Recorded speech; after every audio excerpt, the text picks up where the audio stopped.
¿ya? Esa es la primera causa. Si alguien les pregunta cuál es la causa más frecuente de tumores cerebrales, son las metástasis. ¿Quiénes hacen metástasis al cerebro?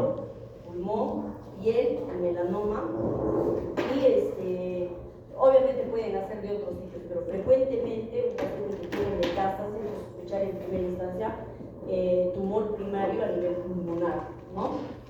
Entonces, repitiendo, recapitulando, causa más frecuente de tumor cerebral, las metástasis en adultos, ¿no? Si yo les pregunto cuál es la causa del tumor cerebral primario, la clave acá está en la palabra primaria del sistema nervioso central, es el glioblastoma multiforme, ¿no? O sea, ustedes saben que los tumores pueden ser primarios o secundarios, ¿no es cierto? Secundarios cuando son metástasis. Vuelvo a repetir, si la pregunta es ¿cuál es la causa más frecuente de un tumor a nivel del sistema nervioso central? Son las metástasis. Pero si mi pregunta es ¿cuál es la causa de tumor cerebral primario más frecuente? Es el glioblastoma multiforme. Son dos cosas que les confunde y marcan las respuestas diferentes, ¿no? Entonces no es lo mismo, es como en el hígado, ¿no es cierto? Ahí lleva gasto. ¿Cuál es la causa más frecuente de cáncer de hígado? No, la metástasis. Y recién viene el hepatocarcinoma, ¿no? Entonces uno tiene que tener eso bien, ¿no? ¿Cuál es la causa más frecuente? Deben saberlo, por gasto. ¿Cuál es la causa más frecuente de hígado? De causa de tumor de hígado son las metástasis, de colon, ¿no? Y ahí recién piensas en el hepatocarcinoma, ¿no? No es como el estómago. En el estómago tienes de frente el hepatocarcinoma, ¿no? Han llevado oncología, no han llevado, ¿no? Pero el gastro se aprende también, ya. Entonces, se clasifican los tumores histológicamente del 1 al 4. Hay una histología, ¿no es cierto? En histología han hecho clasificación de tumores, sí. Del grado 1 al grado 4. Obviamente el peor, el con mal pronóstico, de rápida evolución, el grado 4. Y a la cabeza, el glioblastoma multiforme, en el grado 4. Es una de las tumores primarios más frecuentes, del grado 4, y que es una neoplasia citológicamente maligna y de pronóstico infausto, un pronóstico muy rápido, una evolución muy torpe y rápida. Pero tenemos otros grados, grado 1, grado 2, grado 3, grado 4, ¿ya? Pero cuando le sale de glioblastoma multiforme, a la cabeza, grado 4. Tenemos tumores, dijimos, supratentoriales e infratentoriales. Supratentoriales que están encima de la piel del cerebelo, infratentoriales que están debajo, o sea, a nivel del cerebelo, ¿no? A nivel del cerebelo. Pero tenemos otra clasificación, intraaxial y extraaxial, ¿no? Extraaxial, un tumor benigno que también es frecuente y es benigno, es este de acá, extraaxial, que es el meningioma, ¿ya? Y acá hay características, cuándo es intraaxial, cuándo es extraaxial, y es otra clasificación o diferenciación que ustedes lo van a ir revisando, ¿ya? En los niños, después de la leucemia, el cáncer de cerebro o el tumor del sistema nervioso central es la segunda forma de causa, ¿no? O sea, primero está la leucemia y después está los tumores a nivel infratentorial en niños. En los adultos, los tumores cerebrales primarios ocupan el 13º lugar en frecuencia en relación a los demás cánceres. Pero en niños no, es el segundo después de las leucemias, ¿no? Características generales, la mayoría son intracraneales, porque recuerden que hay tumores, si decimos del sistema nervioso cerebral, podemos decir a nivel intraparenquimal o médula espinal también, ¿no? Sistema nervioso, pero lo más frecuente es a nivel intraparenquimal o intracraneal. En adultos son generalmente supratentoriales, lo que les decía, y en niños generalmente son infratentoriales. La frecuencia va a depender, ¿no? Pero tenemos la primera causa de tumor cerebral primario es la clave ahí, glioblastoma multiforme, ¿ya? Porque si hablamos en general, estamos diciendo que son las metástasis. Acá tenemos los otros tumores, la clasificación, ¿no? Tenemos una lista. Y acá, ¿qué es lo que sí o sí tienen que leer para el examen? Glioblastoma multiforme, multiforme, astrocitoma pilocítico, meningioma y ¿qué más me estoy olvidando ahorita? ¿Cuál más es el otro?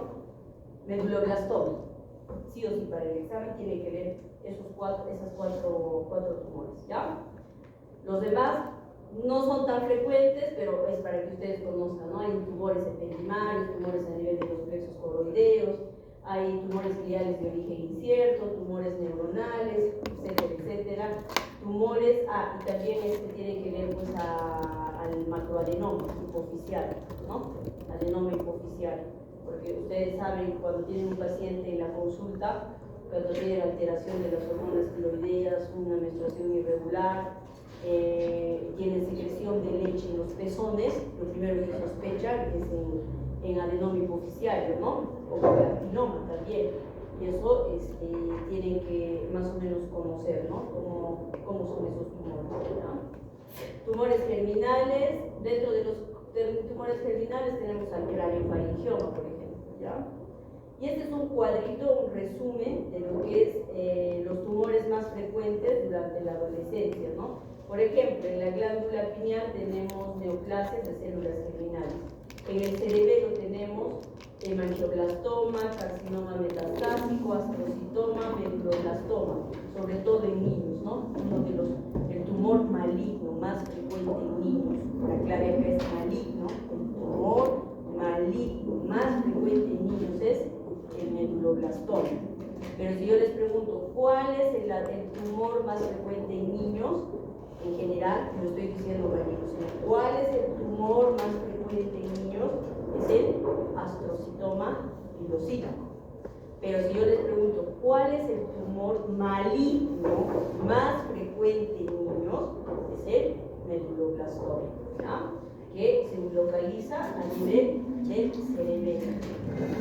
Tenemos otros, por ejemplo, en el ángulo continuo, el schwannoma acústico, el quistodermoide.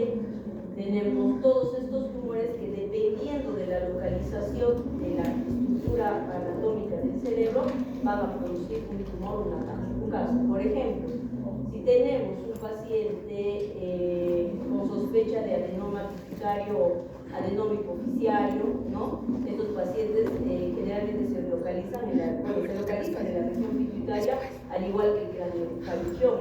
Pero ¿cuál es la diferencia, doctora? ¿No? Es que el craniofaringioma es más frecuente en niños, vas a ver más en niños. En cambio, el adenoma pituitario más en adultos, ¿no?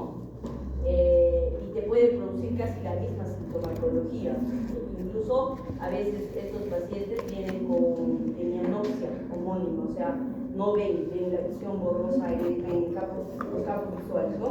Hemianopsia, o sea, no veo estas dos, y es una hemianopsia, no es homónima como en el infarto cerebral, sino es heterónima, porque justamente crece cerca al quiasma óptico, lo comprime y eso produce que el paciente no vea, ¿no? Cuando en una pregunta de examen puede venir, ¿no? Paciente, mujer de 30 años que viene con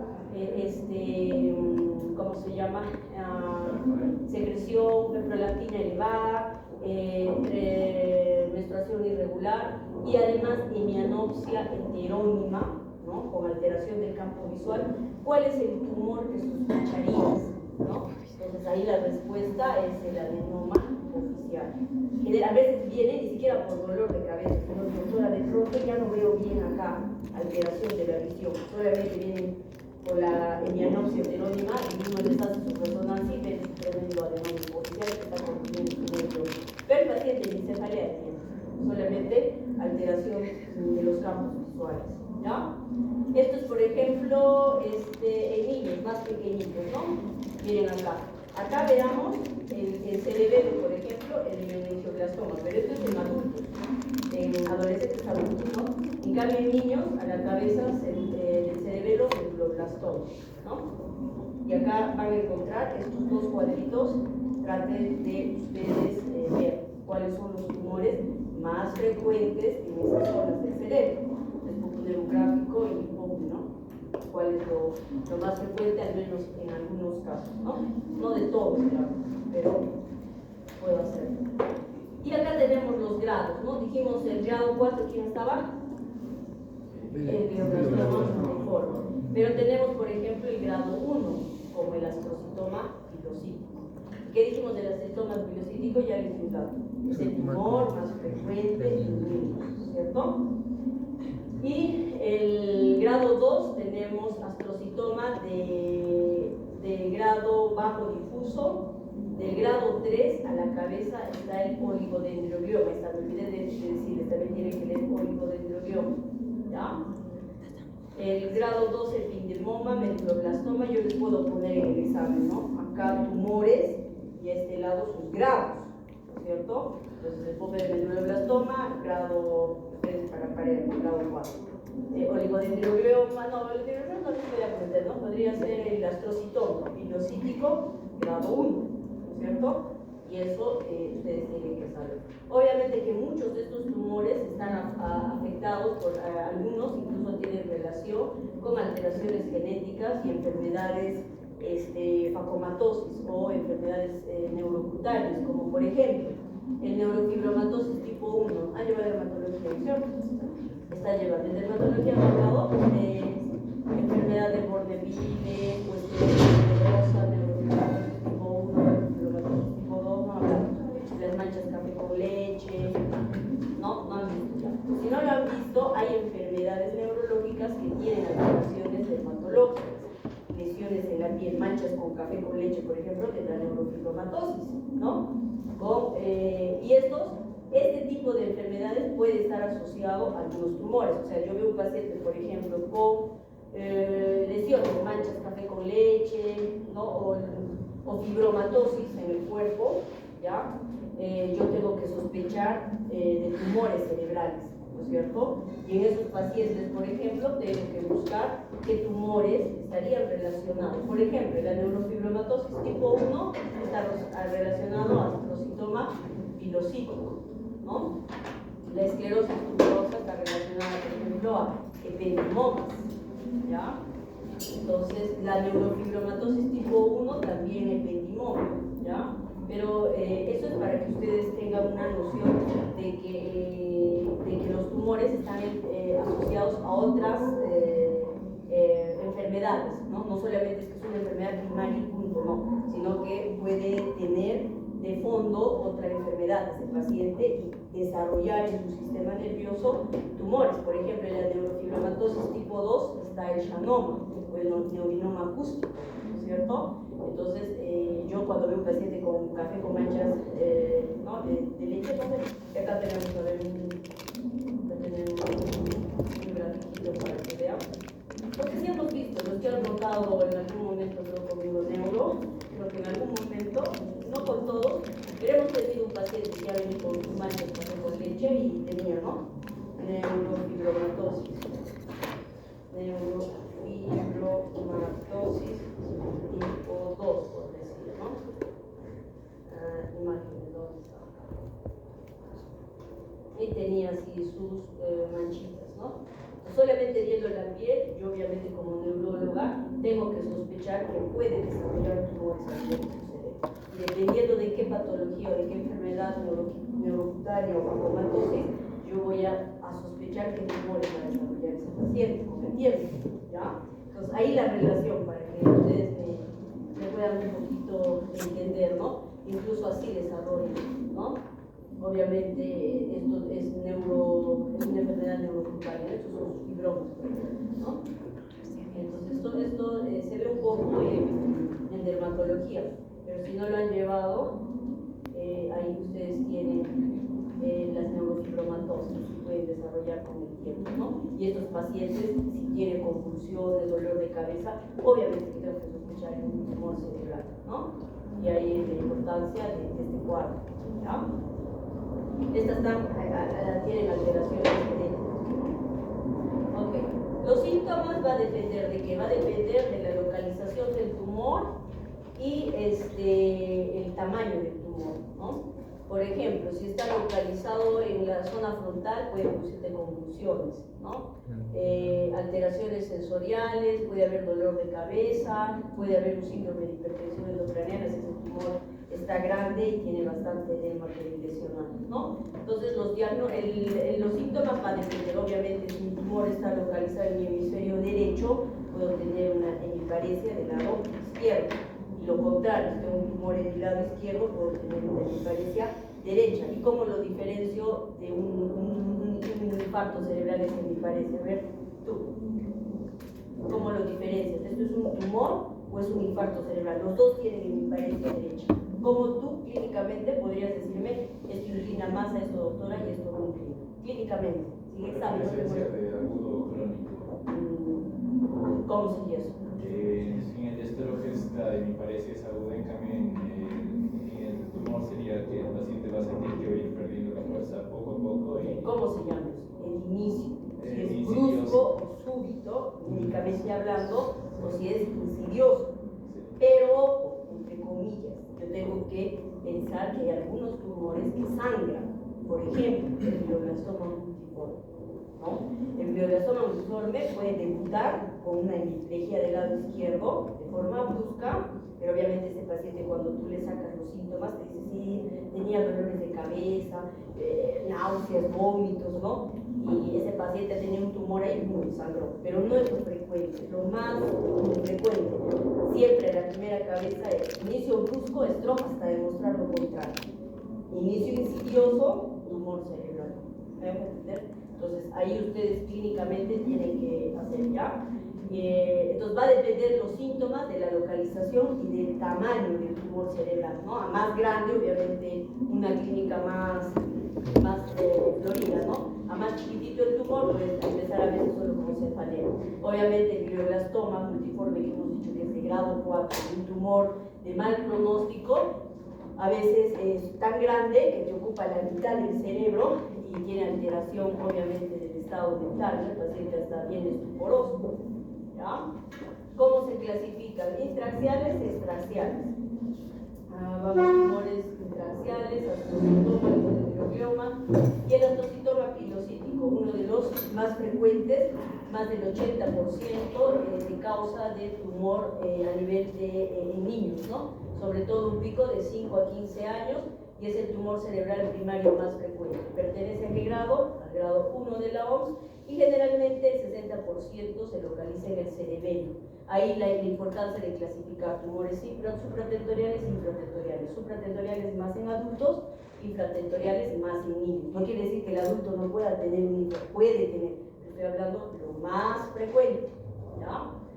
La característica del astrocitoma pilocítico es que es típico a masa quística con un nódulo mural captante. Vamos a ver ahorita cómo se ve la resonancia. Su patrón radiológico paradójico de agresividad tiene captación con contrastes de crecimiento lento, obviamente es grado 1, es un grado bajo, puede producir un efecto de masa, pero que es tolerado, y posibilidad de un comportamiento agresivo muy bajo, ¿ya?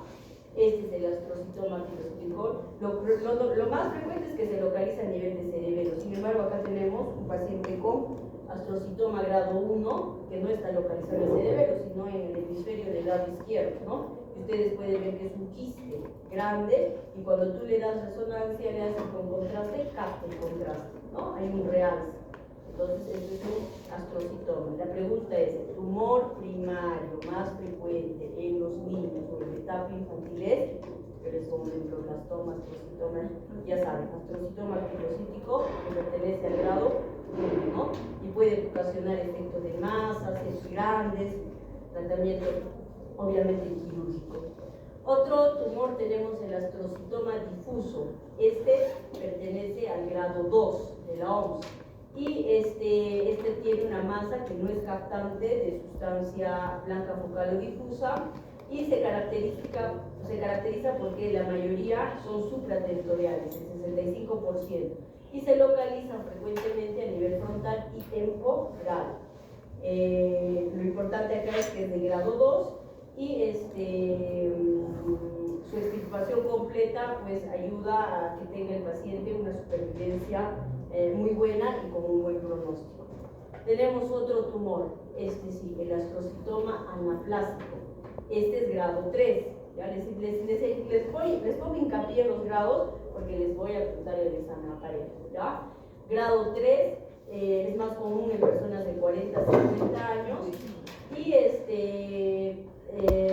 tiene una evolución, puede progresar, ¿no? De una evolución 2 a progresión grado 4, pero no es tan frecuente que progrese al grado 4, ¿no?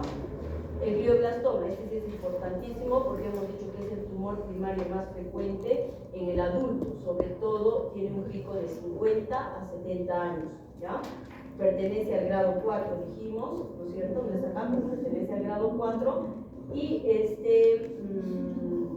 tiene es la más frecuente de todas las neoplasias primarias intracraneales y tiene un pronóstico, o sea, crecen rapidísimo y sí puede sangrar, ¿ya? Este es uno de los tumores que crece rapidísimo y produce un efecto de masa rapidísimo, a los 2-4 meses, pues el tumor del paciente es inmenso, grande y pues el tratamiento a veces ya es, ¿cómo les puedo decir? Un paliativo, ¿no? Cuando este es, por ejemplo, ¿no? Tienen acá un glioblastoma multiforme que es heterogéneo, captador de contraste, puede ser grande, extenso y puede producir gran efecto de masa. Creo que no lo he puesto ahí, pero este es, por ejemplo, una imagen muy cristiana todavía, ¿no? Pero si yo les haría ver, realmente el glioblastoma multiforme es uno de los tumores más feitos, ¿ya? Glioblastoma multiforme, grado 4, resonancia. Vamos a ver.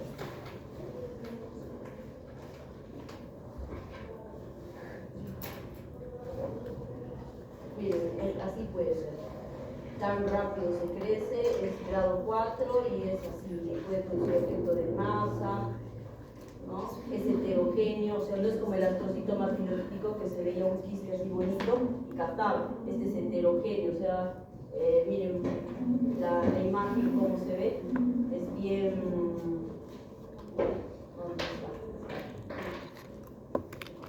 así se ve bien heterogéneo, no es una imagen homogénea como el astrocitoma filolítico grado 1, que es heterogéneo y es agresivo. Histopatológicamente pertenece al grado 4, ¿no?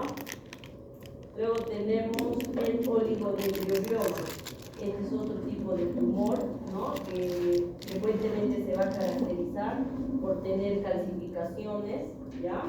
Y también puede ocasionar sangrado, al igual que el glioblastoma multiforme. Está considerado como uno de los tumores más epileptogénicos, o sea, con mayor capacidad de producir, digamos, tumores. Cualquier tumor puede producirte epilepsia, sí, pero está considerado como uno de los que, digamos, más. Puede producir también efecto de masa y la característica en la tomografía es que tú veas calcificaciones. En la tomografía digo porque recuerden que para ver calcificaciones y sangre, ¿cuál es lo mejor? ¿Ah? La tomografía, más que la resonancia. Si yo quiero ver calcificación o sangre, la tomografía tiene una sensibilidad más alta que la misma resonancia magnética, ¿no? Tomografía.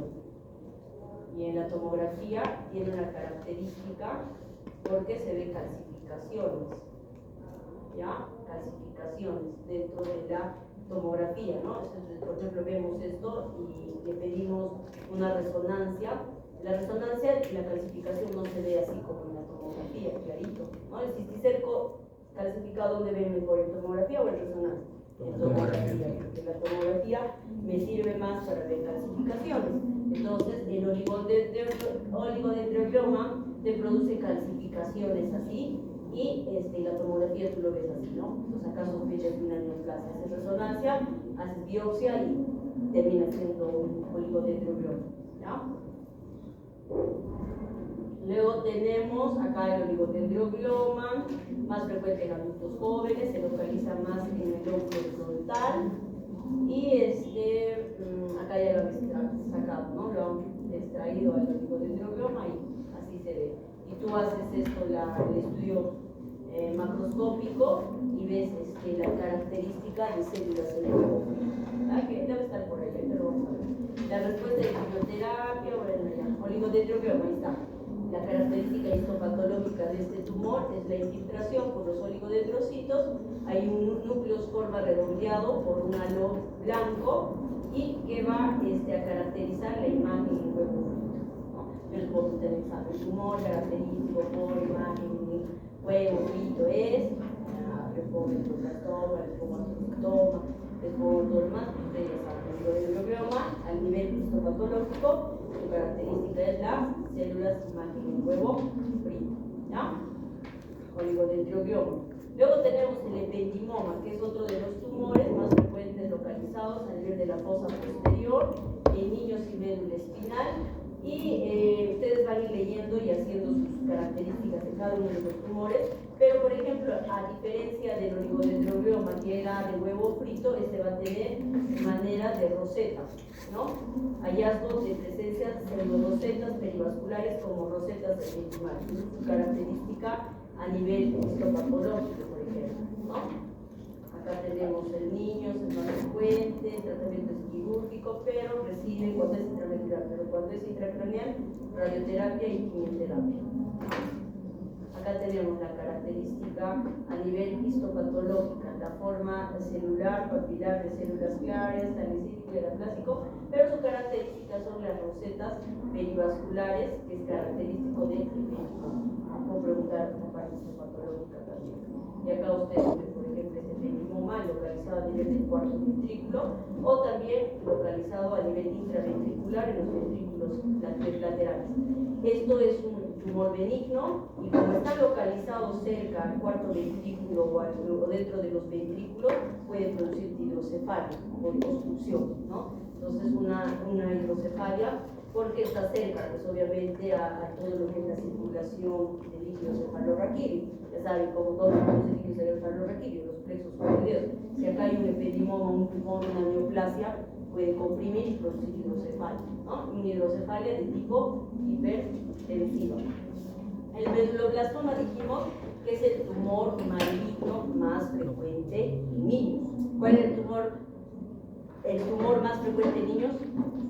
Astrocitoma. ¿Cuál es el tumor maligno más frecuente en niños?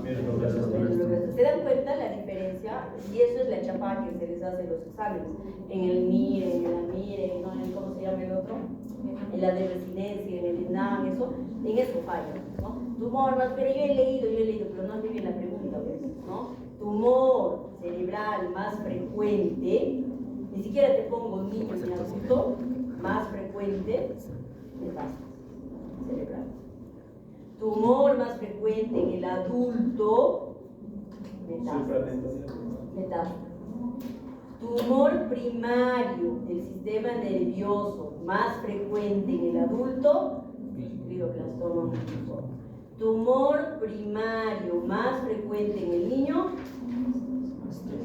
astrocitoma multiforme. Tumor maligno más frecuente en el niño, si se dan cuenta, son conceptos que ustedes tienen que ir, que son genéricos, ¿no? Porque en el examen no les voy a preguntar pues, cosas así muy rebuscadas, pero lo que es genérico, lo que es general, tienen que saber, ¿no? Medulloblastoma, muy frecuente en niños, se origina en células embrionarias, crece a partir del médula cerebeloso, produce síndrome cerebeloso y hipertensión endocraniana. Igual, pues, ¿no? Está en el cerebelo, está cerca al acueducto de Silva, está cerca al cuarto ventrículo y puede ingresar a esas zonas y producir igual obstrucción. Medulloblastoma, su localización más frecuente infratentorial, cerebelo, ¿no? Como está acá en la imagen. Entonces, esto se llama cerebelo y ahí está el medulloblastoma. Un tumor maligno muy frecuente en niños, que como está cerca ahí, pues produce un síndrome de fosa posterior o síndrome cerebeloso. Puede producirte nistagmos, náuseas, vómitos, todo lo que es una hipertensión endocraniana, ¿no? Tumores extraxiales, todos estos, adenoma hipofisiario, dijimos más en adultos, craniofaringioma más en jóvenes, en niños, sobre todo en niños.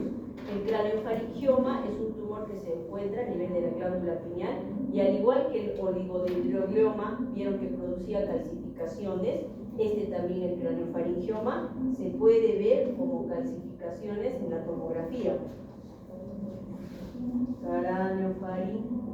Craniofaringioma en la tomografía cerebral. Vamos a ver. Y van a ver que también puede producir clasificaciones, ¿no? Acá, por ejemplo, ¿no? Ven ustedes, esto de acá es una clasificación a nivel de la glándula pineal. Esto debe ser un paciente joven, acá lo dice, craniofaringioma en niños y adolescentes. Primera causa, primero, craniofaringioma, se demuestra lo contrario, ¿no? Es lo más frecuente.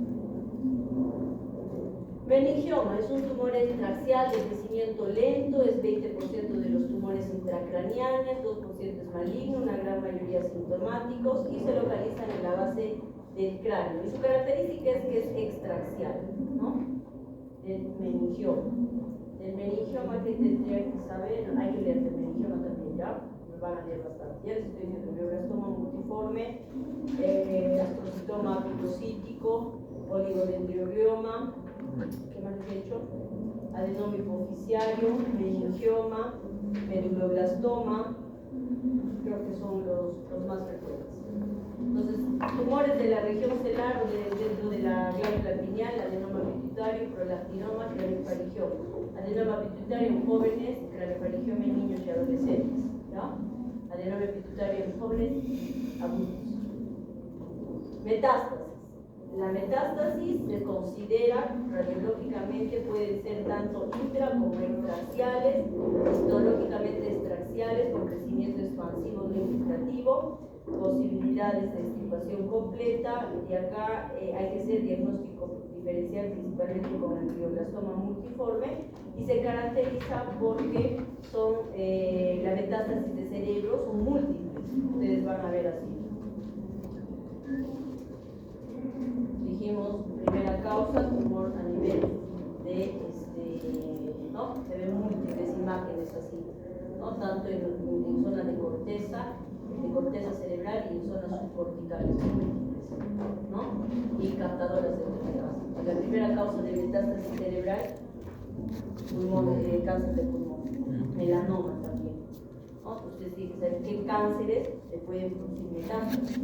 Si yo veo esta imagen, obviamente es metástasis y tengo que buscar dónde está el cáncer primario. Puede ser pulmón, o puede ser piel, o puede ser tiroides, puede ser colon, puede ser mama, etc. Grado 1 tiene buena sobrevida, grado 2 de 3 a 5 años, el grado 3 sobrevida de 1 a 3 y el grado 4 a veces es mucho menos de un año, ¿no? Sobre todo cuando están diagnosticados de forma ya muy tardía, ¿no? Cuando el tumor está muy extenso. Diagnósticos diferenciales, hay que hacer diagnósticos diferenciales como infarto cerebral, infecciones, hemorragia, encefalitis autoinmune, linfoma. Por ejemplo, esta imagen de acá, si yo veo solamente la imagen, yo no podría asegurar que esto solo sea metástasis, porque podría decir son imágenes captadoras de contraste en anillo, imagen en zona, puede ser toxoplasmosis, puede ser granuloma por tuberculosis, puede ser linfoma, puede ser abscesos, ¿no?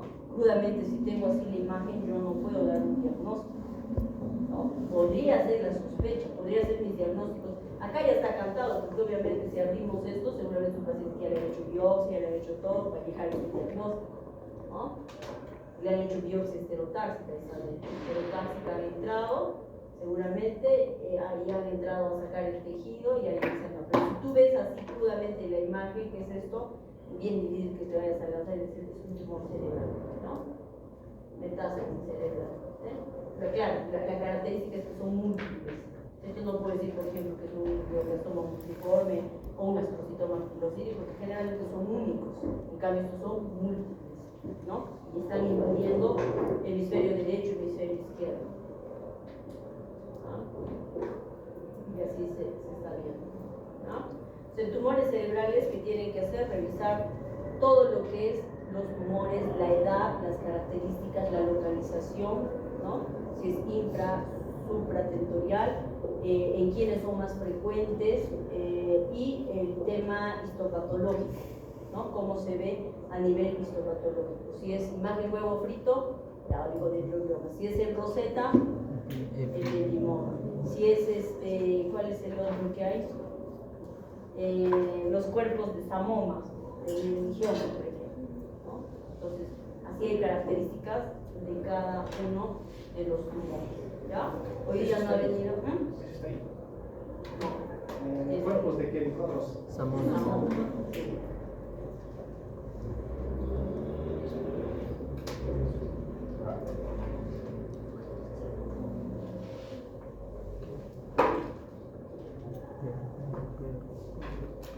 Sí. ¿No? Son características. Por eso estoy diciendo, lean todos los tumores, hagan un resumen. Y sus grados. Grado 1 pertenece a astrocitoma filosófico. Grado 2, Astrocitoma difuso. astrocitoma de bajo grado difuso. Grado 3, Astrocitoma anaplásico. astrocitoma anaplásico. Y grado 4, Glioblastoma. glioblastoma.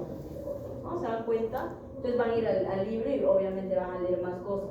Pero en resumen, lo que tiene que resaltar es eso, porque yo clasifico el grado y puedo hablar frente al pronóstico del paciente, ¿no?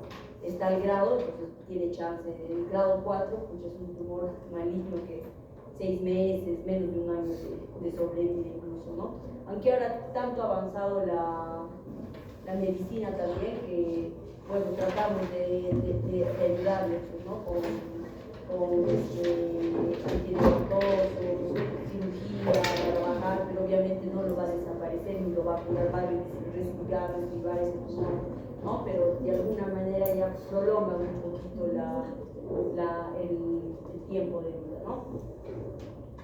Y esto es del meningioma, pero no es el único que se ve, ¿no? Se ven ustedes que están llevando, esto por ejemplo en los cuerpos de sarcoma, de estudiar en endocrinología, en estos pacientes con cáncer, ¿no? El histopatológicamente, si invitamos a una patóloga, nos va a decir, no es característico solo el meningioma. Puedes ver tú, carcinoma papilar de tiroides, carcinoma, pero todos están listos, ¿no? Pero yo, en mi área, les doy a conocer, ¿no? Pero ustedes, obviamente, si han leído, ya han leído, pues, ¿no? Carcinoma papilar de tiroides. Entonces, el que ha leído a profundidad sabe que los cuerpos de Samoma también están carentes por él. Pero no es lo único, dense cuenta, sino es un montón de lesiones, ¿no? Hasta para el adenocarcinoma pulmonar. Pero en neurología a mí me interesa que sepan que está relacionado con la neurología, ¿ya? Eso es en relación a tumores cerebrales. Nos va a faltar, el siguiente es síndrome de Guillain-Barré. ¿Lo tienes ahorita, Javi, las diapositivas de Guillain-Barré? Voy a fijarme. A ver, y una vez ahorita para avanzarlo, y la última avanzamos con 2 temas, ¿ya? ¿Cuántos han venido? Una contadita rápida, a ver.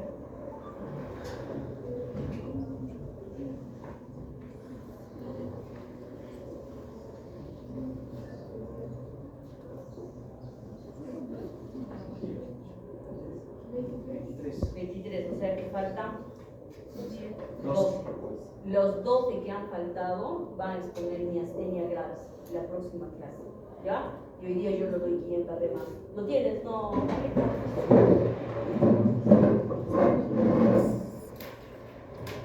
Cosa que les iba a dar Guillain-Barré más, pero de una vez avanzaremos para que estén libres vayan estudiando, ¿ah? El examen ya se acerca. Y esto parece corto, pero ustedes lo leen. Pero ustedes lo leen y es un texto. Yo les estoy dando los guachitos y lo que deben de saber sí o sí. Pero obviamente si tú vas a más profundidad, pues ya les he dicho que el libro es de los capítulos más grandes. ¿Qué existe, verdad, doctora? De donde se lean. ¿Qué me es un nombre ese grupo? Ya no tiene tiempo de hacer Esta no tengo la señora ahora. Que te iban a mandar sus nombres, le van a decir. Mandar no, escribir ahorita. Por eso. Pero 23 nombres tienen que ver con. El síndrome de Guillain-Barré Sí. está considerado como una enfermedad desminimizante, ¿no es cierto?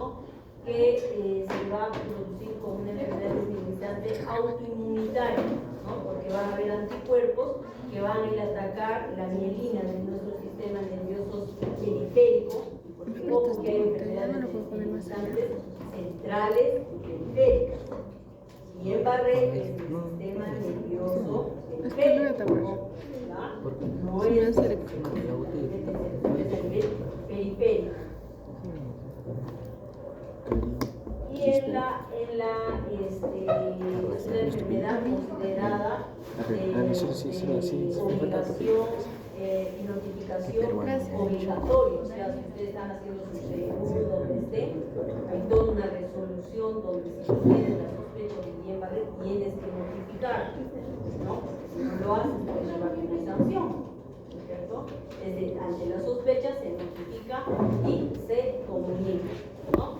Entonces, viene a ser la causa más frecuente de debilidad aguda o subaguda a nivel mundial. Fue descrito en 1859 por Landry, que fue el primero en reportar 5 pacientes con parálisis flácida ascendente de tipo post-infeccioso.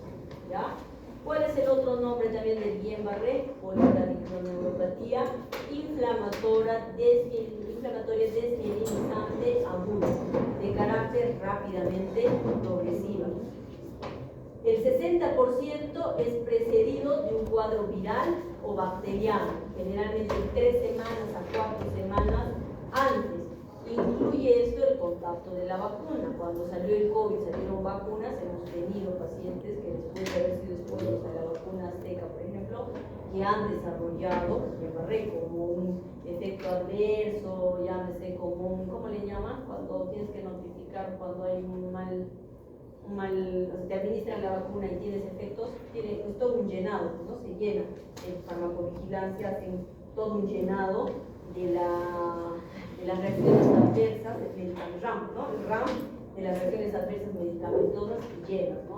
¿Qué vacuna recibiste para el COVID? Ya, entonces, y justo a las 3 semanas empiezo a tener debilidad en las piernas, luego se van mis manos, y en Guillain-Barré hasta demostrar lo contrario, ¿no?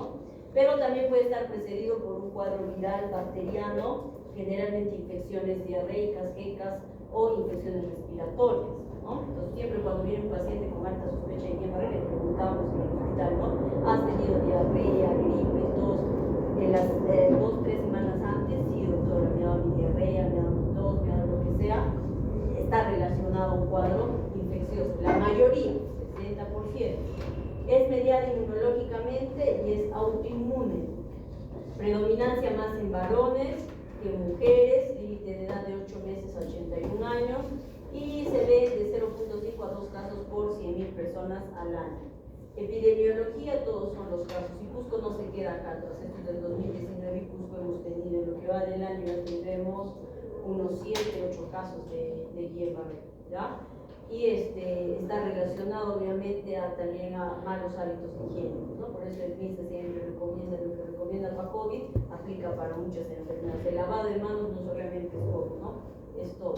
El que mayor incidencia ha tenido puede ser por el tamaño poblacional, ha sido Lima, ¿no? Pero le sigue Piura y Cusco también. Estamos dentro de lo que es alta incidencia, ¿no? de Guillain-Barré. En la etiopatogenia dijimos que la exposición, ¿no? Tanto respiratoria e intestinal. ¿Y quiénes son los agentes infecciosos más frecuentemente relacionados a Guillain? A la cabeza, el Campylobacter jejuni, ¿no? El Campylobacter jejuni es una de las bacterias que produce diarreas, ¿no? Y que está relacionado con bastante incidencia a Guillain-Barré, pero no es la única bacteria, ¿no? Sino hay otros virus, el citomegalovirus, el virus de Epstein-Barr, Mycoplasma pneumoniae, varicela zoster, el virus de hepatitis B, el VIH, el mismo VIH, mononucleosis infecciosa, las vacunas. Acá faltaría poner el COVID, ¿no? Pero no es la única. Tenemos la influenza A, B, antirrábica, toxoide, para tétanos también. Enfermedades sistémicas que están relacionadas a cuadros de Guillain-Barré, puede ser lupus, ¿no? Las enfermedades reumatológicas y neurológicas están siempre así de la mano. Un paciente con lupus te puede convulsionar, un paciente con lupus te puede hacer vasculitis, un paciente con lupus te puede hacer una mielitis transversa, un paciente con lupus te puede hacer infartos, vasculitis y te puede hacer hasta Guillain-Barré. Que se cuenta que tanto es el lupus como una enfermedad autoinmunitaria muy, muy compleja, ¿no? Sin embargo, hay otros hallados en Perú, está el enterovirus y el ecovirus, que es lo que con mayor frecuencia se ha hallado en nuestro país, ¿ya? Son anticuerpos que van a ir a no permitir o sea, a producir la desmielinización, ¿no? A nivel de los axones, pero recuerden que es a nivel periférico, porque hay enfermedades desmielinizantes a nivel central. Por ejemplo, la neuritis óptica o la enfermedad la neuromielitis óptica, ¿no? O a la cabeza esclerosis múltiple, pero esas son centrales. En cambio, lo que yo estoy hablando ahora es de enfermedad desmielinizante periférico, de Guillain-Barré. Eso para que ustedes tengan en la cabeza cuadros diferenciales. Enfermedad desmielinizante a la cabeza Guillain-Barré, pero depende si es periférico o si es central. Si es periférico, a la cabeza sí le viene Guillain-Barré, pero si es central, esclerosis múltiple, neuromielitis óptica, enfermedad de Sousa, un montón de otras enfermedades también relacionadas a enfermedades desmielinizantes, ¿ya? Pero nos quedamos con con Guillain-Barré. Entonces dijimos que el principal, a echarle la culpa, el Campylobacter jejuni. Yo me acuerdo que en el examen de NAN era cuál es el agente bacteriano más frecuente relacionado al Guillain-Barré. Te ponían Mycoplasma, Campylobacter jejuni y todos los demás virus, ¿no? El Campylobacter jejuni, ¿no? Autoanticuerpo IgM anti-IgM1 está relacionado, por ejemplo, a este tipo. Ahora, hay variantes de Guillain-Barré, con una clasificación. De los más importantes es esta clasificación, el AMAN y el Miller-Fisher. ¿Escuché Miller-Fisher? Miller-Fisher es una variante de Guillain-Barré que se va a caracterizar por una triada. ¿Cuál es la triada? Arreflexia, oftalmoplegia externa del ojo y algo más, ataxia, ¿no? Tú tienes esa triada y ese paciente sospechas el síndrome de Guillain-Barré, pero variante Miller-Fisher, y está relacionado a un anticuerpo específico, este de acá, IgM anti-G1B, así se llama el anticuerpo, ¿ya? Entonces, cuando yo les pregunte en el examen, les puedo preguntar, ¿no? La variante Guillain-Barré está relacionado a un anticuerpo principalmente, ¿cuál?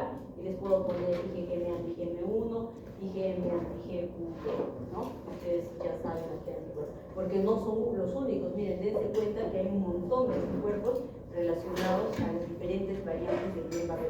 ¿Cuál es el más frecuente? El AMO, que está relacionado al autoanticuerpo IgM anti-G1, ¿ya? No de los derrames, ¿por qué el Miller-Fisher afecta la parte oftalmológica? O sea, tú ves al paciente con oftalmoplegia porque afecta los nervios oculomotores, mientras esta variante NMA, que es el AMAN, es nódulos de Rambler, ¿ya? La característica, para que yo diga Guillain-Barré tengo que tener sí o sí algunas características clínicas, ¿no? Por ejemplo, que tenga que ser la debilidad ascendente, empieza a nivel de los miembros inferiores y es ascendente, se va yendo músculos de la cintura pélvica, troncos, zonas intercostales, puede producir debilidad en la cara, eso se llama paresia o diplegia a nivel de los músculos de la cara e incluso de los músculos de la orofaringe. Puede haber compromiso respiratorio en casos severos y que requieran un tema ventilatorio, entrar a UCI, ¿no? Hiporreflexia o arreflexia. Y ahí tiene que haber una relativa simetría, no es asimétrico, ¿no? Una relativa simetría, y se acompaña de recuperación completa a partir de las 2 a 4 semanas. Puede haber compromiso de pares craneales ocasional y 5% una parálisis total, ¿ya? Estos son las manifestaciones clínicas que puede presentar. ¿Cuál es la clasificación? Las variantes, la clasificación fisiopatológica: polineuropatía sensitivo-motora desmielinizante aguda y la más frecuente. Esta es la que yo les comentaba, el 90% con desmielinización. Y la otra es la neuropatía motora axonal aguda, ¿no? Que está producida por el Campylobacter jejuni. Y tenemos los otros, el de Miller-Fisher, pero hay uno más, que es esta otra variante que no es tan frecuente, pero que también se considera, que se llama la neuropatía sensitivo-motora axonal aguda. Y el síndrome de Miller-Fisher decimos que está relacionado al anticuerpo con IgG para gangliósido G1B, ¿ya? Acá tenemos, acá hay un resumen de los tipos o las variantes, ¿ya? Y cada uno con sus características. por ejemplo, síndrome de Miller-Fisher, desmielinización asociado a este anticuerpo, y que su triada viene a ser la oftalmoplegia bilateral, ataxia y arreflexia. Tenemos la otra, que es la más común, que es la polirradiculoneuropatía desmielinizante inflamatoria aguda, más común, y también va a tener, ¿no?, la hiporreflexia, pero es una debilidad simétrica y ascendente, ¿no?, que es progresiva también. El diagnóstico: cuando nosotros tenemos un paciente con Guillain-Barré, el diagnóstico es un síndrome. Como síndrome es un conjunto de signos y síntomas. Y como es un conjunto de signos y síntomas, el diagnóstico de Guillain-Barré sigue siendo clínico ante la sospecha, ¿no? Síndrome de Guillain-Barré, nosotros hacemos una exploración clínica. Lo más importante es que yo evidencie, que objetivice su debilidad. 1. 2. Los reflejos. Yo veo que tiene debilidad y haya reflexia y hiporreflexia, es Guillain-Barré hasta demostrar lo contrario.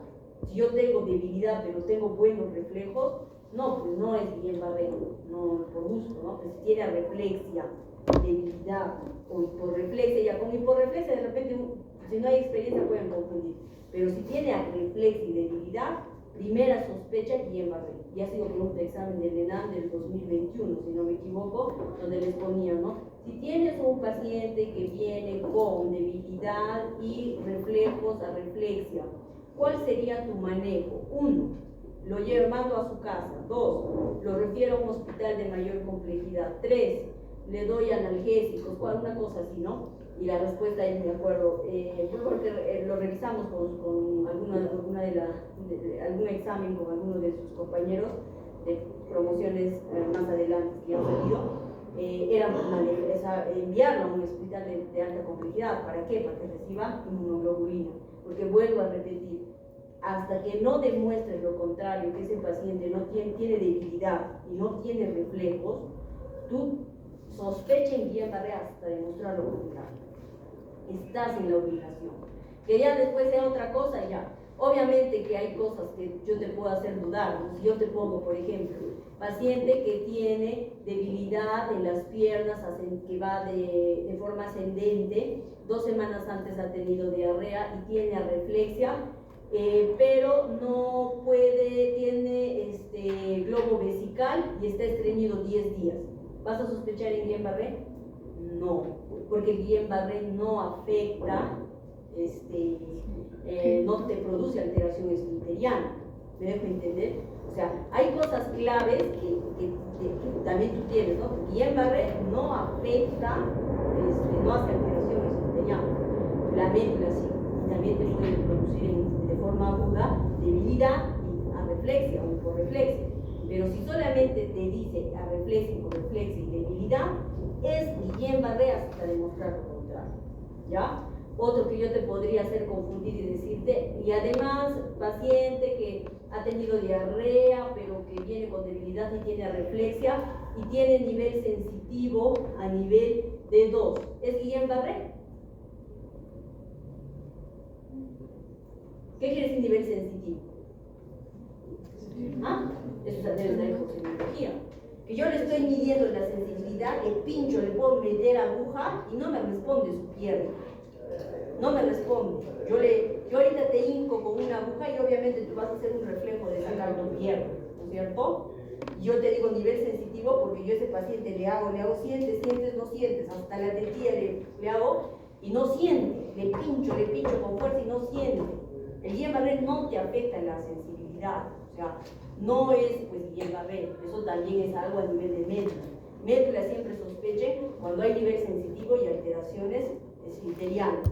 Pero si no tiene nada de eso, solamente tiene debilidad en las piernas, arreflexia con hiporreflexia, vuelvo a repetir, es Guillain-Barré hasta demostrar lo contrario. Y eso quiero que se lo lleven ahora, porque es fácil para los médicos que están de turno de guardia. Guillain-Barré, vamos a ver, y no es Guillain-Barré, ¿no? Otro, por ejemplo, de las causas que nos hacen mucho interconsulta, Guillain, todos alarma, ¿no? Porque nosotros escuchamos en el hospital Guillain-Barré y ¡boom! A los 5 o 10 minutos a más tarde el neurólogo ya está con el médico, con el paciente. Pero vamos y nos damos con sorpresa que no era, no vamos y ¡pum! Tiene más reflejos que el que estaba examinando. O tiene y le preguntas, ¿no? Y hay una, por ejemplo, hay que hacer diagnóstico diferencial con los pacientes que tienen hipopotasemia severa. Eso se llama hipocalemia familiar. Y eso, por ejemplo, los pacientes que tienen leishmaniasis y reciben anfotericina B, les baja el potasio, les dicen cómete tu plátano, han visto, ¿no? Han llevado infectología, han ido a rotar, han visto la UTA, han visto, ¿no? Los que han rotado infectología, se han rotado. Entonces, ahí ustedes ven que utilizan bastante anfotericina B para tratamiento. Y esos pacientes nos vienen descompensados por la emergencia, bien barrebas, ¿no? ¿Y qué es? Le ves con que tienen inyecciones, UTA, por ahí, por acá, por la nariz. Y te das cuenta que no es que bien barre, sino haga el toque. Potasio está en 1.8, en 2.5. ¿Cuánto es normal de potasio? 3. Entonces hay una hipopotasemia severa. Eso no es pues bien barre, pero sí te puede simular. Efectivamente tiene debilidad. Efectivamente hasta tiene hiporreflexia, ¿ya? Pero dense cuenta que ustedes tienen que hacer diagnósticos diferenciales. Y eso no es solamente neurología, sino son todos los conocimientos que ustedes van a adquirir en infectología, endocrinología, qué causa la hipopotasemia, qué es la hipocalcemia, la hiponatremia y todo lo que ustedes deben de conocer para poder tomar una conducta adecuada cuando estén frente a un paciente clínicamente con esas características. Porque si ustedes no tienen ese conocimiento, obviamente nunca lo van a pensar y solamente van a pensar que es una cosa y no es así. La medicina es muy, ¿cómo les puedo decir?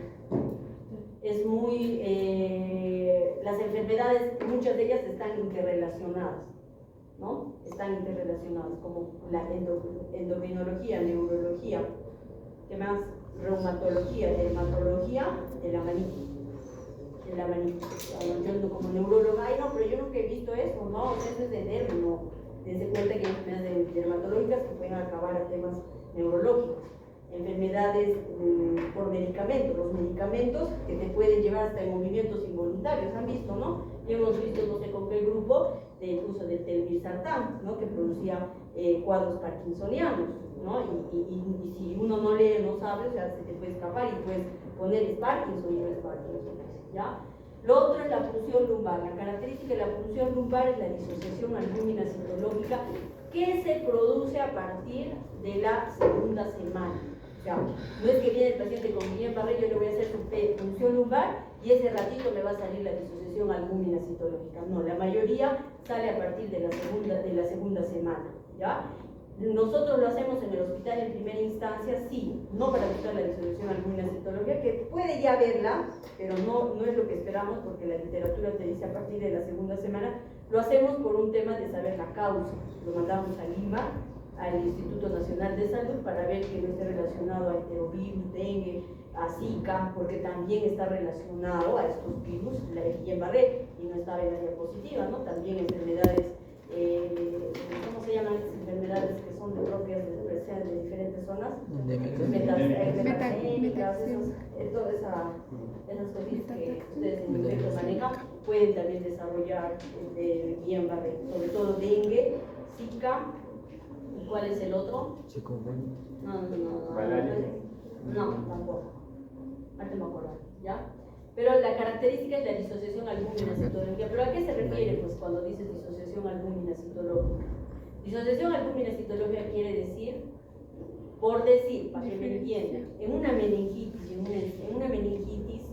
cualquiera que sea la causa, siempre cuando tú haces la pele encuentras las proteínas elevadas y la parte citológica, o sea las células, también las encuentras elevadas.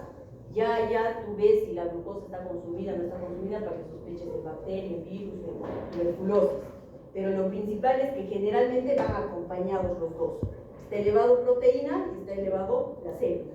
En Guillain-Barré, disociación albúmina citológica se refiere que está elevado la proteína, pero la célula está baja, normal.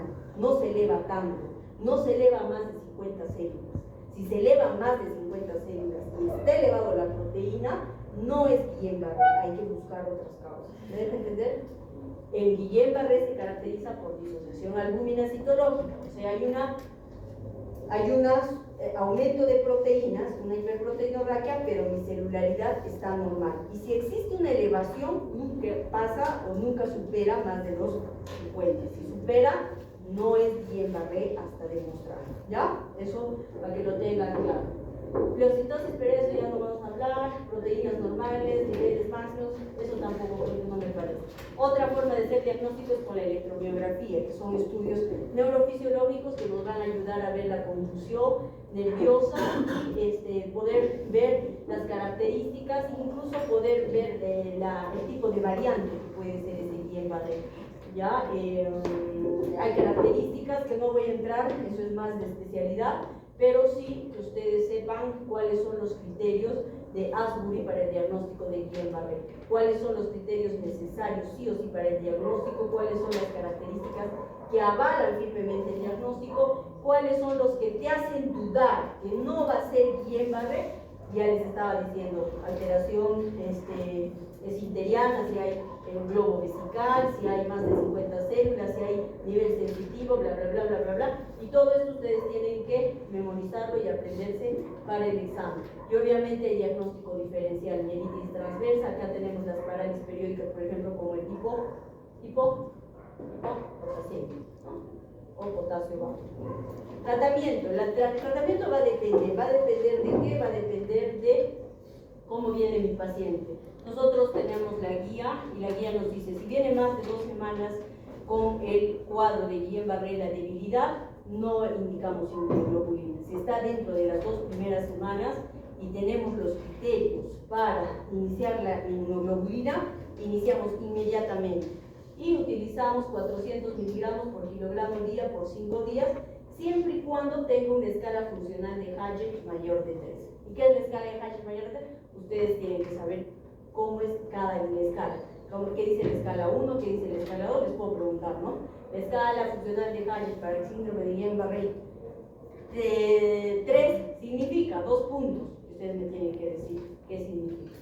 Eso les voy a dar de tarea, porque este grupo no va a preparar la discusión para el siguiente, sino van a estar tranquilos. Nosotros más bien, Javi, por favor ayúdame, quienes no han venido. Está, doctora. ¿Ya lo tienes? Ya tomé asistencia. Chévere. Entonces, como no, esos chicos me mandan una captura de pantalla y yo sé que ellos tienen que exponer la siguiente clase en Estenia gratis, ¿ya? Entonces, inmunoglobulina antes de las 2 semanas. Viene mi paciente, le hemos hecho sus reflejos, no hay reflejos, está con debilidad, está con problema ventilatorio, UCI ya vino, dice que sí hay que intubar porque ya manejan ellos la parte respiratoria. A mí como neuróloga me interesa que no progrese más y que yo tome una conducta oportuna, rápida de iniciar la inmunoglobulina. Doctora, no hay inmunoglobulina porque cuesta, la inmunoglobulina cada frasco está 2.000 soles, el paciente requiere como de entre 25 a 30 frascos, 30 por 2.000, ¿cuánto es? Casi 60.000 soles. Entonces a veces tenemos, la otra opción es la plasmaféresis. Inmunoglobulina, plasmaféresis. No está indicado el corticoide en inmunoglobulina, no está demostrable, dicen los estudios, las evidencias, no está demostrado, ¿ya? Aquí está la clasificación de Hagey 3. Indicación de inmunoglobulina a partir de 3 para adelante y que sea menos de 2 semanas de inicio de los síntomas, ¿no es cierto? ¿Cuál es indicación? Por ejemplo, el 3 significa capacidad de realizar marcha de por lo menos 5 metros con ayudas externas, caminador o asistencia de otra persona, ¿no? Entonces es importante tener y conocer. Nosotros cuando hacemos y tenemos sospecha de Guillain-Barré, llenamos una ficha epidemiológica notificando. Y ahí nosotros ponemos cuándo iniciar los síntomas, si ha tenido diarrea, no ha tenido diarrea, cómo están sus reflejos, todos los reflejos, no solamente de las piernas, todos los reflejos, si hay parálisis de algún nervio craneal, y dentro de ello ponemos nuestra clasificación de Hagey. Marcamos, nos pone escala 1, escala 2, escala 3, escala 4, ¿no? Y ponemos, ¿no? La mayoría 3 para que inicie su inmunoglobulina.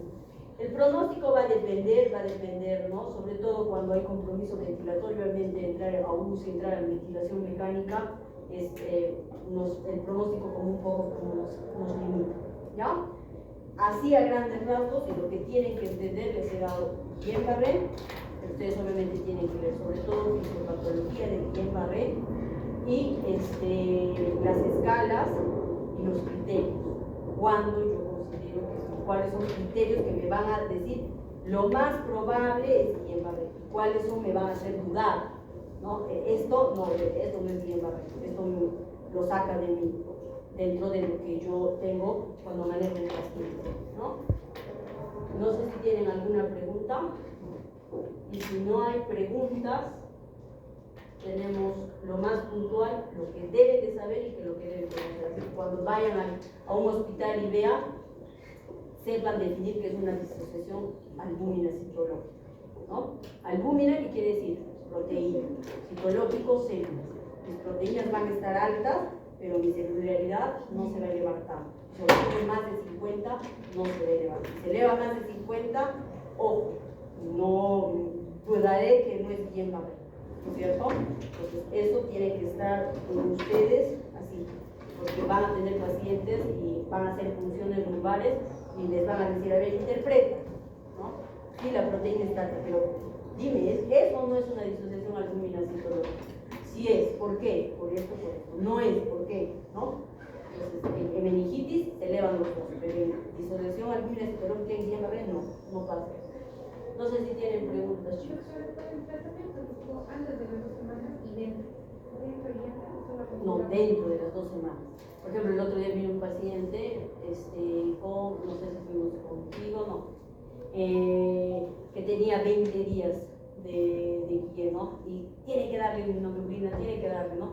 Y la norma es bien precisa en ese aspecto, ¿no? O sea, menos de 20 días, menos de 2 semanas, al menos de 14 días, que es más exacto, ¿no? Porque cuesta, la inmunoglobulina no es barata, 2.000 soles, entre 28 a 30 inmunoglobulinas es bastante, ¿no? Entonces, pero sí le mejoras. Si tú, ¿y por qué se da en ese tiempo? Porque en ese tiempo es lo que la evidencia ha demostrado que realmente el paciente mejora. Cuando le das posterior a eso, o sea, no hay evidencia de que haya mucha mejoría. Igual es con el Crocan, dice, ¿no?, que los corticoides no tienen efectividad en el Guillain-Barré, no tienen. La plasmaféresis y la inmunoglobulina sí. Pero ¿cuál es la ventaja frente a uno y al otro? Que la inmunoglobulina es más tolerada, menos efectos adversos que una plasmaféresis, ¿no? En realidad nosotros en el Cusco, en el regional, por ejemplo, ni siquiera tenemos plasmaféresis. Alguna vez hubo, porque vino una hematóloga que se animó a utilizar la máquina, pero al final tuvo un problema, no le dejaron hacer y al final ya no se hace plasmaféresis. Entonces, en inmunoglobulina obviamente hay que tener cuidado cuando administras, ¿no? Hay que ver antihistamínicos, hacer, ¿cómo se llama?, seguimiento, que no haga rash, alergia, porque en cuanto veas alguna respuesta me tienes que suspender, ¿no? Entonces, pero hasta ahorita no hemos tenido ningún problema. Yo, en todo el tiempo que voy yendo y viendo, pues no, felizmente han sido tolerables, estar escrito. Igual cuando tú te indicas, tienes que dejar escrito, ¿no? Si indica inmunoglobulina, sacas la dosis por su peso, dejas la receta, comunicar ante alguna adversidad, de ver algún efecto adverso, suspender inmediatamente. Lo tienes que escribir. Ya no te dan un problema legal, ¿no es cierto? Entonces, todas esas cosas, ustedes revisen bien las escalas, revisen la fisiopatología, revisen los anticuerpos que están relacionados a determinadas variantes, revisen los criterios, el tratamiento, la dosis de la inmunoglobulina, 400, pero hay otra forma de sacar la inmunoglobulina. ¿Cómo lo saco? Por peso, pero ¿cómo lo saco? Ahí lo he puesto 400 microgramos, pero es 0.4 miligramos por kilogramo de peso, ¿no es cierto? 0.4. El frasco viene de 5 gramos, ¿no? Cada frasco, por eso es que al día más o menos se utiliza, multipliquen por decir una persona que pese 60 kilos. Y nunca debe de pasarse de cuánto.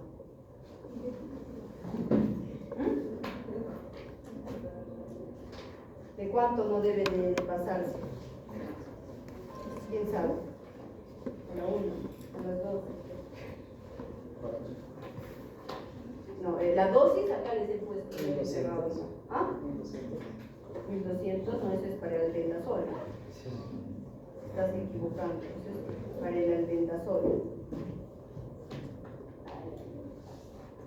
Eso es para el albendazol. Es 0.4 por miligramo kilogramo peso, pero ¿cuánto es la dosis total? 2 gramos.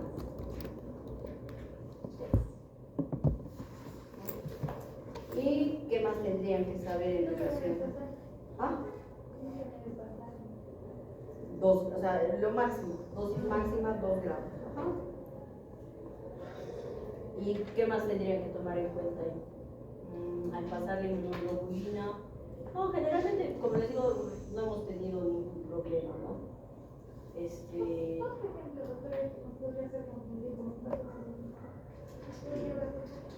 Generalmente esos son los que más confunden, ¿no? Nosotros, no viene, no abre, no mueve sus piernas, doctoras, y vamos, ¿no? Y vamos y le revisamos y no mueven las piernas, no tienen un nivel sensitivo, o están con su sonda vesical una semana ya y piensan pues que como no mueven las piernas todo es Guillain-Barré, no es así. Guillain-Barré piensa así cuando tenga debilidad a reflexa o hiporreflexa. Si ya tiene nivel sensitivo, esfínter, tema esfinteriano, Babinski bilateral, ¿qué más podría haber? Pues no, tienes que dudar del diagnóstico. Si tienes Babinski, o sea, si estamos diciendo que tiene reflejo por reflejo, ¿cómo es que el Guillain-Barré va a tener Babinski? Pues no, entonces son cosas que tiene que hacer diagnóstico diferencial, ¿ya? Entonces, la dosis es de 0.4 gramos por día durante 5 días con una dosis total de 2 gramos por kilogramo, ¿ya? Así está indicado, así dicen todas las guías, tanto de salud, del MINSA, como del, ¿cómo se llama? Como las internacionales, ¿ya? Y a veces damos premedicación, metilprednisolona, clorfenamina, paracetamol, ¿ya? Y hacemos controles de la urea creatinina y el perfil de coagulación, ¿ya? La velocidad de infusión, ya eso no les voy a preguntar porque nosotros lo indicamos y la enfermera lo saca con su equipo de Volutrol, cuánto deben pasar al inicio, luego, cada 2 horas y luego una dosis de mantenimiento, ¿ya? Pero lo más importante, la dosis estándar de inmunoglobulina es de 0.4 gramos por kilogramo día durante 5 días, con una dosis total de 2 gramos por kilogramo, ¿ya? En eso creo que ya no había más. Entonces, los pacientes solo tuvieron, porque si es debilidad y reflexión es nuestra primera sospecha, pero si solo tiene debilidad y reflexión también igual, es lo mismo. Es lo mismo. ¿Cuál es la diferencia? Deberíamos tener los dos. Para hacer Guillain-Barré tiene que haber Pero dos. si solo hay uno de ellos, cualquiera de los dos, igual hacemos. Hay que tener tenemos la sospecha, hasta demostrar lo contrario, ¿no? Doctora, ¿y la plasmaferesis hasta cuándo? También antes de las 2 semanas. Sí, también. Cualquiera de los dos está indicado y la efectividad y la evidencia que te da todas las revisiones sistemáticas es antes de las 2 semanas. Después de las 2 semanas ya no está. Por eso es que el Estado peruano aprueba solamente si se administran desde las 2 semanas. Eso es lo que dice básicamente ya, pero hay excepciones. Y cuando te digo que hay excepciones es que cuando el paciente en vez de mejorar va empeorando más, ¿no? Porque recuerda que uno de los criterios para el Guillain-Barré es que esta se autolimita. Es una enfermedad autoinmunitaria que se autolimita y se autolimita dentro de las 2 a 4 semanas. Pero puede haber casos, la medicina no es pues todo al 100%, puede haber casos excepcionales, no va a ser lo frecuente, que pueda pasar lo diferente, ¿no? Y ahí tenemos que tomar otras cosas. Pero con que ustedes sepan lo que es, los criterios, cómo va, ya nos ayuda mucho, porque ustedes van a recibir en sus post, en sus centros de salud, y si no lo van a saber referir a tiempo, se pueden ganar un problema legal, porque no han recibido su inmunoglobulina a tiempo, porque no han hecho un diagnóstico, ¿no? Como debe ser, y no está mal, es preferible, aunque sea pasarlo como Guillain-Barré y equivocarse, a que no lo detectes y no recibas. Yo prefiero que me lleguen pues una mielitis transversa al hospital, ya no la sabía identificar como Guillain-Barré, pero que lo derives, a que no lo derives y no reciba oportunamente ese paciente un tratamiento, ¿me hago entender? Pero si tú ya sabes que tienes esa reflexión y debilidad que es ascendente, es Guillain-Barré hasta demostrarlo, derivas. Nadie te va a decir nada. Como médico, nadie te podría decir, no, si pasa en el hospital, pasa con médicos internistas que son especialistas, pasa con emergenciólogos que son, o sea, como a uno que sea un centro, es una cosa, no se le va a perdonar, ¿no? Pero le va a hacer un beneficio grande al paciente, y eso es lo que nos falta, la falta de sensibilización, no los atiende. El paciente sí llega a la posta, pero me ha hecho que vaya al neurólogo, pero si tú hubieras recibido ese paciente, lo hubieras derivado en la ambulancia, lo hubieras enviado al hospital, ganas tiempo, pues, ganas tiempo y puedes ayudarle al paciente. No se trata de ir al neurólogo, ¿no? Eso es lo que, igual es con lo que pasa del calcio, del potasio, ¿no? Viene con hipopotasemia. Para mí sería fácil decir al endocrinólogo, es una emergencia, tienes que ya actuar, ¿me dejo entender? Entonces ahí está tu capacidad de resolver problemas, y eso tú lo adquieres con experiencia y leyendo, para que tú sepas. Si tú no sabes, si solo te enfocas en estudiar neurología, ¿no? Cuando van a ser médicos igual, sea la especialidad que vayan a elegir, ustedes van a elegir solo algo y solo se van a dedicar a ese algo, van a ser malos, porque todo de la medicina está así, entrelazado. Yo tengo pacientes, ¿cuántos pacientes con problemas que ven doble, diplopia o problemas visuales, que piensan que es nervio, y no, llega a ser problema tiroideo? Y si yo solamente me enfoco en nervio, resonancia, no. O sea, por eso hay muchos de los pacientes cuando pasan consulta, yo pido TSH, T4. ¿Por qué pido? No porque me gusta hacerle gastar al Estado, no. Porque todo está correlacionado. Ahí nomás un hipertiroidismo ya el oeste, ¿no? Viene temblor, tiroides, ¿no? O sea, todo tiene una razón de ser. Ustedes van a ser especialistas de mucho, pero no se olviden del tronco, de la parte médica, de lo grueso de la medicina, para que puedan ustedes identificar y derivar.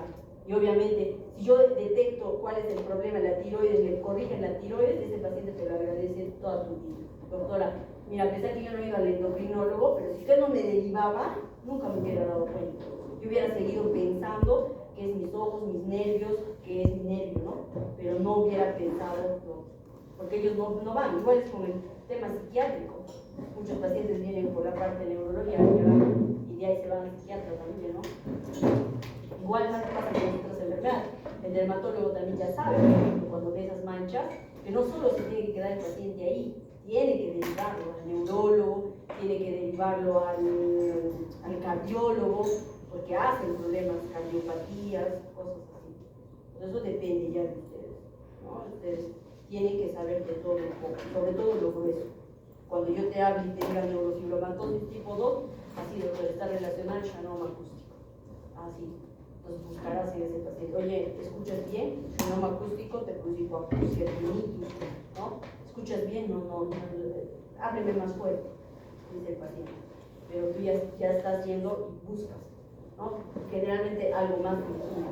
Si no sabes cómo le pides, cómo le haces, ¿de quién es esto, perdón? De mi doctor. Cargador. Gracias.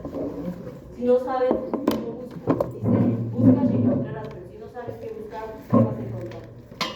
¿Cierto? Entonces ahí la importancia de todo. Entonces ya les estoy diciendo, por ejemplo, que para Guillain-Barré no es que llega y a los 2 días yo le voy a hacer la punción lumbar y va a salir de frente de la institución. No va a salir. Tienes que esperar 2 a 3 semanas. Que puede salir, sí, pero no es lo usual. Lo frecuente es que encuentren después. Nosotros si lo hacemos en el hospital es porque la norma nos dice hágale la PD para investigar la causa. Si es un enterovirus, si es un Campylobacter jejuni, lo que haya así. Nos piden por eso. Y mandamos casi todo a Lima, porque acá casi no hace nada. Todo lo mandamos a Lima, ¿no? Estudie y la siguiente, por favor,